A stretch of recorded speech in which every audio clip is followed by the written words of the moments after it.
Ruby? Ruby? Ruby? Song, Pa, kayo pala. Paano po? pwede ba tayong mag-usap?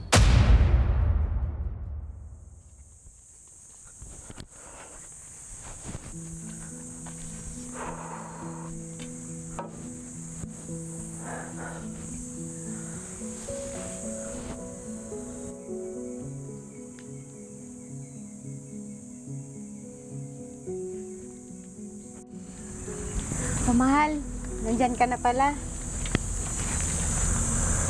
Oo, mahal. Kakapagod.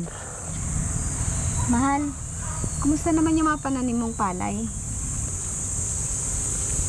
Ayun, yung iba, nasira ng insekto.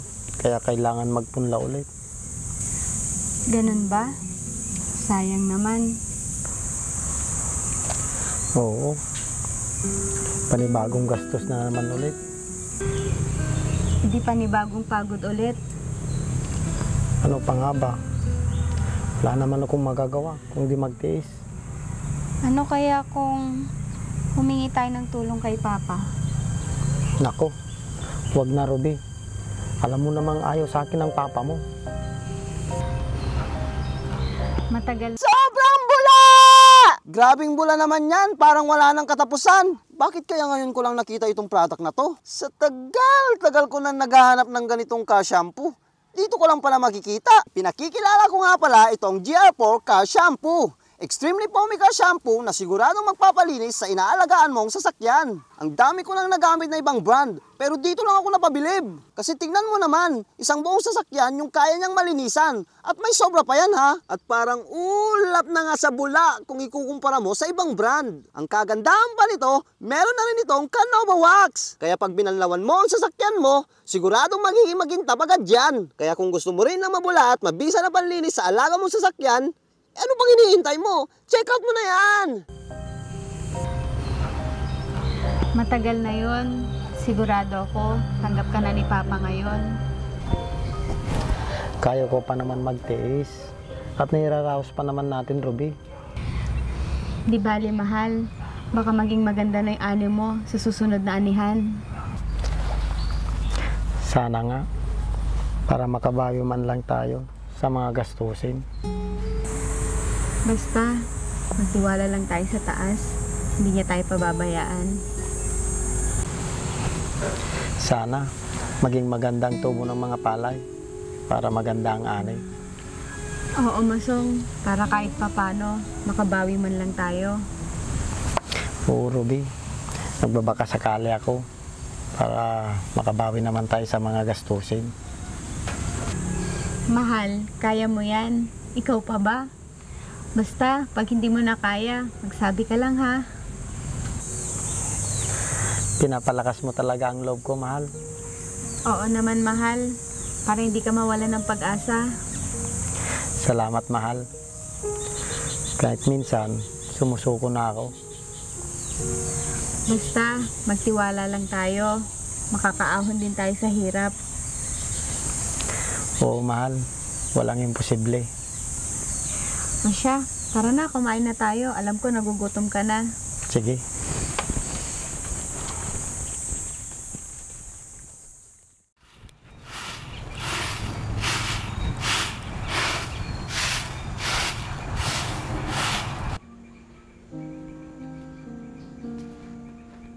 Anak, Pa, kayo pala.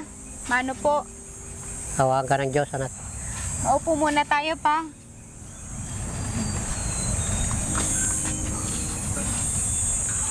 Mabuti po at napadalaw kayo. Oo, anak. Matagal na kasi kayong di namamasyal sa bahay. Abala po kasi si Masong sa bukid pa. Eh, kamusta naman yung mga apo ko? Maayos naman po. Nasa eskwelahan po sila ngayon. Ganun ba? Parang pumapayat ka, anak, ha? Hindi naman po. Eh, nakakakain ka ba ng maayos dito? Dati, ang ganda ng katawan mo, ha? Oo naman po. Siguro, Marami lang po akong iniisip. Yan na nga bang sinasabi ko? Kaya ayaw ko noon dun sa asawa mo. Pa, hanggang ngayon po ba, hindi niyo pa rin tanggap yung asawa ko? Kung nakapag-asawa ka ng may magandang trabaho, sana hindi ka nahihirapan ngayon. Si Papa talaga. Masipag naman po si Masong. Maganda sana ang buhay mo. At hindi ka sana nagtitis dito, anak. Kahit simpleng buhay lang po meron kami, hindi naman po kami pinabayaan ng asawa ko. Ay nako, ang tigas talaga ng ulo mo, Ruby. Pa, pumunta ka ba dito para pagalitan mo ko? Hindi naman. Kung gusto nyo, doon na lang kayo sa bahay tumira. Pa, baka hindi po papayag yung asawa ko. Total, mag-isa ko lang naman sa bahay, anak. Pa, mamamasyal na lang po kami ng mga bata sa bakasyon. Ikaw talagang bata ka. Kung kailangan yung tulong ko, magsabi ka lang. Opo, pa. Kumusta naman ang bukid nyo? Ayun, abala po si Masong dahil nasira yung ibang tanim niya.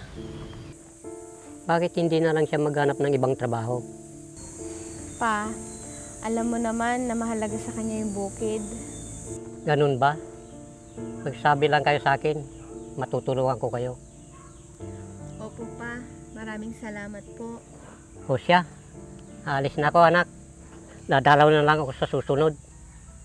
Sige po, pa. Mag-iingat po kayo.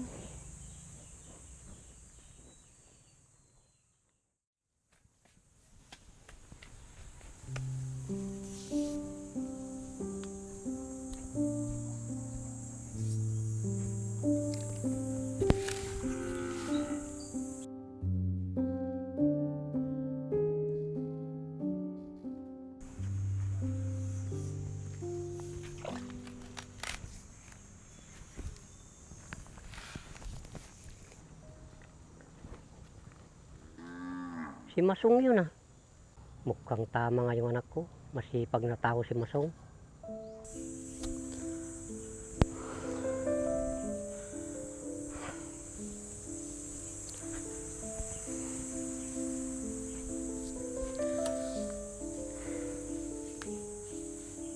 Siguro, kailangan ko na silang tulungan para sa anak ko. Kunting tiis na lang. Makakaahon din sa hirap. Nag-iisang anak ko si Ruby. Kaya ayaw kong mahihirapan siya. Pasensya ka na, Ruby. Pati ikaw nahihirapan sa buhay na mayroon ako. Alam ko, kahit na hindi kami magkasundo ng asawa mo, Ruby, pareho ka naming mahal. Sana wala kang pinagsisihan, Ruby, na ako ang napangasawa mo. Sisikapin kong tulungan kayo para hindi kayo mahirapan sa buhay. Hindi ako pwedeng mapagod sa buhay. Kailangan kong maging malakas para sa pamilya ko.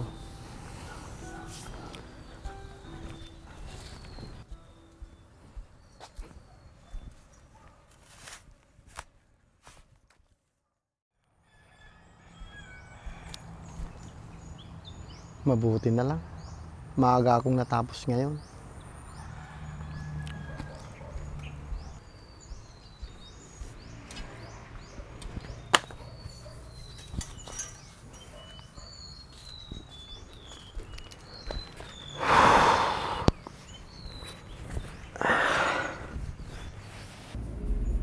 Ruby? Ruby? Ruby? Song, Pa! Kayo pala. Paano po? pwede ba tayong mag-usap? Maupo muna tayo. Ano po ba yung pag-uusapan natin? Gusto ko sanang tulungan kayo ng anak ko. Nako, hindi na po pa. Kaya pa naman namin ni Ruby. Huwag mo nang tanggihan ang tulong na binibigay ko, Masong. Bakit niyo po ginagawa yan pa? Gusto kong tulungan ko kayo para hindi kayo nahihirapan na mag-asawa. kaya pa naman namin pa. Alam ko naman na kaya nyo, Masong. Napapagod man po ako magpapahinga. Pero kailangan ko pong magpatuloy sa buhay. Tama ka, Masong. Kaya gusto ko sanang makitang gumanda ang buhay ng anak ko. Pero pa, Tanggapin mo na sana ang tulong na inaalap ko, Masong. alam na po ba ito ni Ruby? Hindi ko na pinaalam sa kanya kasi alam kong tatanggihan niya ako. Kailangan po nating ipaalam sa kanya ito. Huwag muna sa ngayon, Masong. Malalaman din naman niya ito. Baka kasi magalit si Ruby. Para sa kabutihan nyo din naman, Masong, ang ginagawa ko. Pasensya na po kayo. At ganito lang ang buhay na mayroon ako. Nakikita ko naman ang sipag mo at pagmamahal mo sa anak ko. Kahit din po ako, ayaw kong nahihirapan ang pamilya ko. Di baling ako na lang. Naiintindihan kita, Masong. Nanggaling din ako sa hirap. Talaga po? Oo. Sa din akong magsasaka na pinalad magkanegosyo. Hindi naman po naikwento sa akin ni Ruby niyan. Kaya naiintindihan ko ang hirap na pinagdadaanan mo, Masong. Maraming salamat po pa. Kaya nga sana, hayaan mong tulungan ko kayo ng pamilya mo. Sige po, para po kay Ruby. Tatanggapin ko po yung tulong na inaalok nyo. Salamat, Masong, kung ganun. Ako po dapat ang magpasalamat sa inyo pa. Masong, pamilya na din kita. Kaya hindi ka na iba sa akin.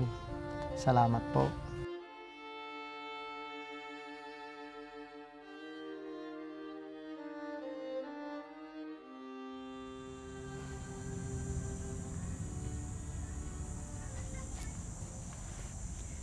Mahal, kumusta naman yung bukid natin? Ayos naman na. At malulusog ang mga palay natin. Mabuti kung ganon. Sana marami tayong maani. Kaya nga.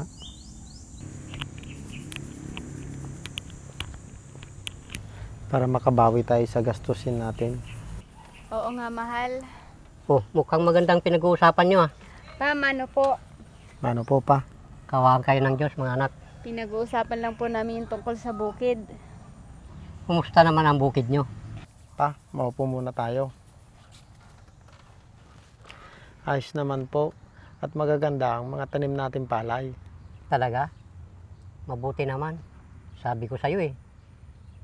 Kaya nga po, maraming salamat po sa mga tulong at payo nyo. Parang meron akong hindi alam sa pinag-uusapan nyo, ah. Wala yun, anak. Di ba, Masong? Oo nga naman, mahal. Si Papa kasi. Naku, parang hindi ko kayo kilala. Bakit, anak? Alam mo na ba yung sikreto namin? Oo naman pa. Hindi may tatago sa akin ni Masong. Pasensya na kayo pa. Banggit ko po kay Ruby yung pagbibigay niyo po ng tulong para sa bukid. Nagpapasalamat po ako sa inyo pa. Kundi dahil sa inyo, hindi na po kami mahihirapan ni Masong sa bukid. Oo nga po pa. Malaking bagay yung tulong na nagawa nyo. Ayaw ko kasing nahihirapan ang anak ko at ang pamilya niya. Maraming salamat po pa. Nagpapasalamat din po ako sa inyo pa. Wala yun, mga anak. Ang magulang ay hindi kayang tiisin ng anak anumang sitwasyon meron ito. Gagawin ang lahat para mapabuti ang kapakanan ng anak.